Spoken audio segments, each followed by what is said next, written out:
Hi everyone, it's Danielle with Northlawn Flower Farms. Today I want to give you a tour of all the hardy annuals that I grow here on our farm. And I did a video on how to grow hardy annuals in early March, so it's really exciting for me to now share them with you, blooming. They look so beautiful. There's so many wonderful things to see. And if you're new to growing hardy annuals, these are plants that thrive during the cooler portion of the year. You know, we often think of things like pansies, viola, nemesia, but there's a whole big, beautiful world of tall cutting plants you can grow in the early cooler seasons. Things like foxglove, larkspur, feverfew, strawflowers, sweet peas, snapdragons. I mean, I'm just looking around and there's so many things to see. Poppies, you know, but these things, they want to be planted in either the late fall, late winter, or very early spring in order to have really good success with them.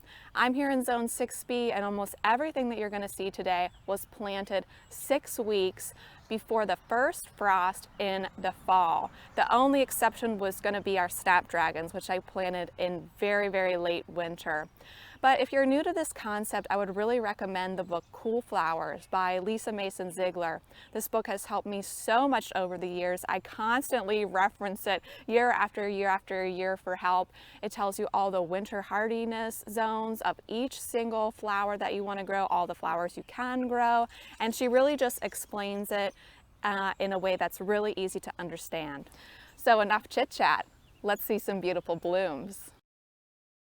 So I thought we'd start our tour here at the front of our property where I have strawflower growing in the box. And I think you can see the strawflower being hardened off in my hardening off video, and maybe even the hardy annuals video that I did back in March. But they're about ready to be harvested as everlasting. I like to see about 2 rows of petals unfurled before I harvest them. And they're getting there. So now in the driveway garden, as far as hardy annuals, we have 2 hardy annuals in this area. We have the absolutely beautiful imperial blue larkspur. This is fall sown larkspur. I fall sow it every year. This year it's taller than me. And I think it's just one of my favorite flowers because I just love the color. I love it fresh, I love it dried, and I love that it couldn't be simpler to grow. Throw the seed on the ground, water it, forget about it, you know, let it sit there during the winter and do its thing, and then here's what you have. Just lovely. This is a new hardy annual I'm growing this year. I have no experience with it. It's called lambada.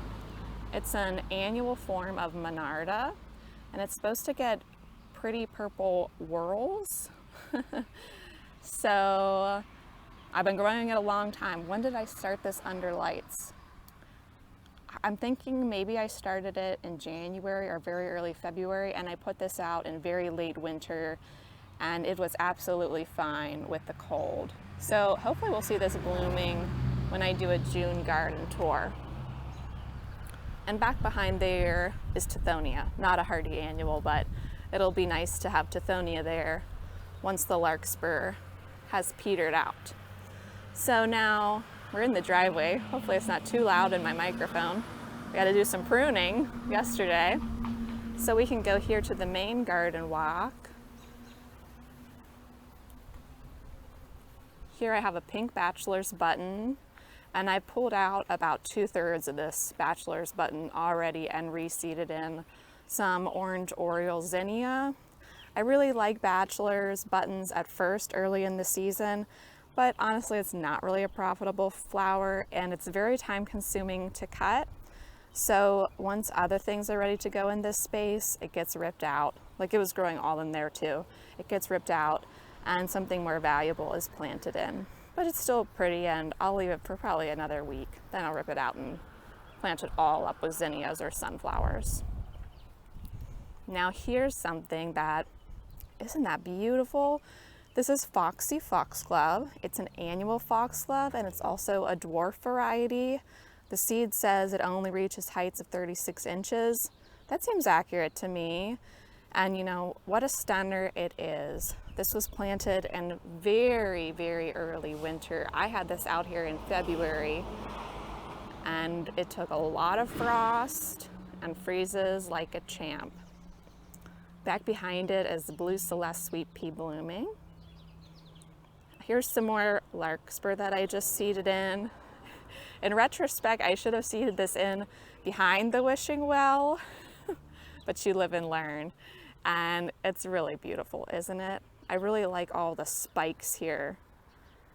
It seems like late May, early June is spike season here on our property. I have a lot of spikes. Let me back up so I can show you the Feverfew.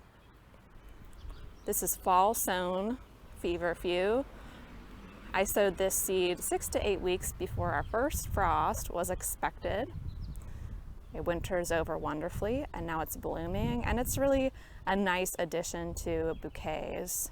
And as long as you pick it, I like to pick it almost fully open. I've read otherwise, but the best experience I've had in 4 years is to pick it almost fully open for the best vase life and to avoid flopping that sometimes does occur if you pick it any earlier than that. So I have some more Strawflowers here. Kind of have the drift of Strawflowers. If I were to do this bed again, I would put the Strawflowers somewhere else, because even though the bloom is pretty, the plant, it's really not an attractive plant. And I think I would hide its legs if I could choose to do that again. I would still grow it, but just interesting, you know. The plant just looks kind of weedy until it blooms. All right, so let's get a closer look at the Blue Celeste Sweet Peas, because I think these are absolutely gorgeous. Let me step into the garden, try not to fall over. So these are Blue Celeste Sweet Peas. I'm also growing Queen of the Nile. So up all the TPs are sweet peas. The smell is amazing. And my best advice on growing sweet peas is to soak the seed for about 1 hour before you plant them, and then just plant them. You'll read all this other crazy stuff about having success with sweet peas. I don't think it's necessary. I'm not sure why people say things like, weird things like soak it in milk, and I mean, you can do the root trainers and all that jazz, but if it's not necessary, why do it? It still is blooming. Anyway, just my experience. And I don't want people to be deterred from growing these beautiful things when they read, oh, they're finicky and they're hard. Just try it, you know, even if you don't soak it, just try it. Why not?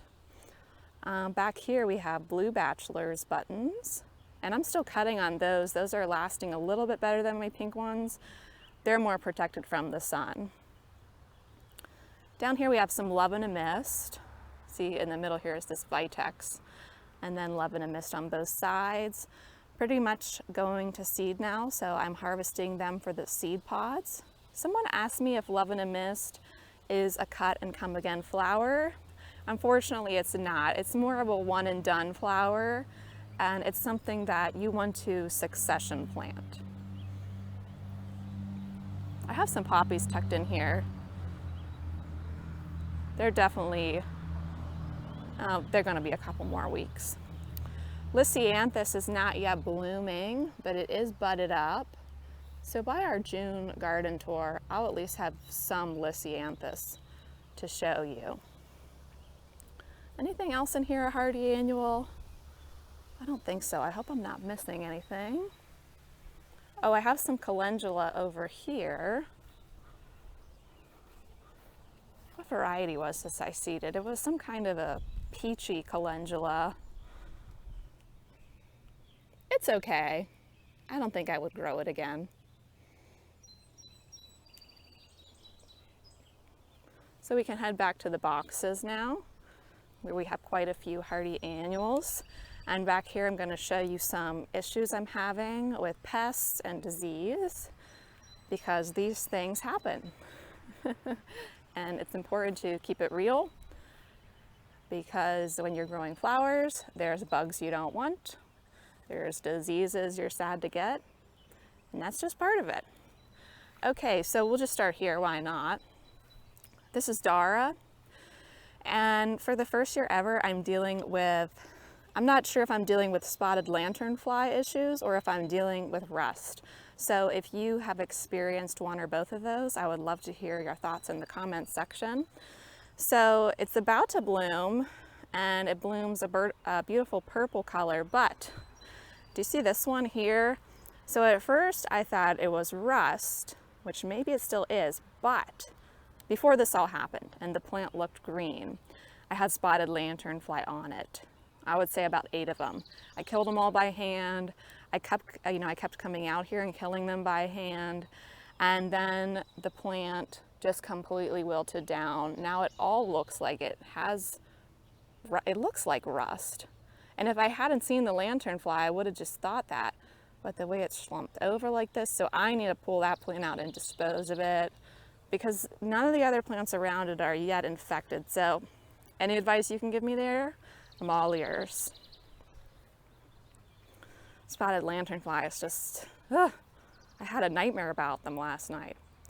So here we have our rocket snapdragons. Oh, I do have Madame Butterfly snap buried in the front, which I forgot to show you. But these are rocket. They really like the heat. This is rocket pink and rocket bronze, and I'm about to harvest all of these this evening, so they won't be here. After today, I'll be waiting for another flush to come on. Up here we have our poppies, which are not yet blooming. This is my first year growing this kind of poppy. It's called Frosted Santa Poppy. Yeah. Once again, hopefully once I do a full garden tour in June, these things will be blooming. But since so many other things were going to be gone, I thought, why not do a hardy annual tour? I'll show you another issue I'm having back here on my Bells of Ireland. I think I'm dealing with some kind of a viral issue here on the leaf, and I contemplated pulling the plants all together, which honestly, once I harvest these bells and strip the leaves off very carefully and dispose of them in the garbage, I will pull these plants, place them directly into the garbage. Oh, now I'm drawing a blank on the name of the virus I think these have.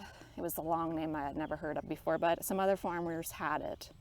And, you know, these things happen. I think it was caused by lots of rain and lots of heat, whatever the virus is. And I definitely have both of those in this area. All right, so in this bed, we have more Larkspur, which I've kind of let go. I haven't really been picking off of this much, but taking a look at it now, I think I'll just harvest it for dried production. And then here is some more Love in a Mist, which is looking lovely. The seed pods are just glorious, aren't they? Anyway, I think that's pretty much all the hardy annuals I have to show you. Hopefully I'm not forgetting anything. But really, there's so many wonderful hardy annuals that you can grow. I'm not growing them all by any means, but I just wanted to show you what it looks like. And hopefully maybe you'll give hardy annuals a try in your garden. Well, until next time, happy gardening. Bye.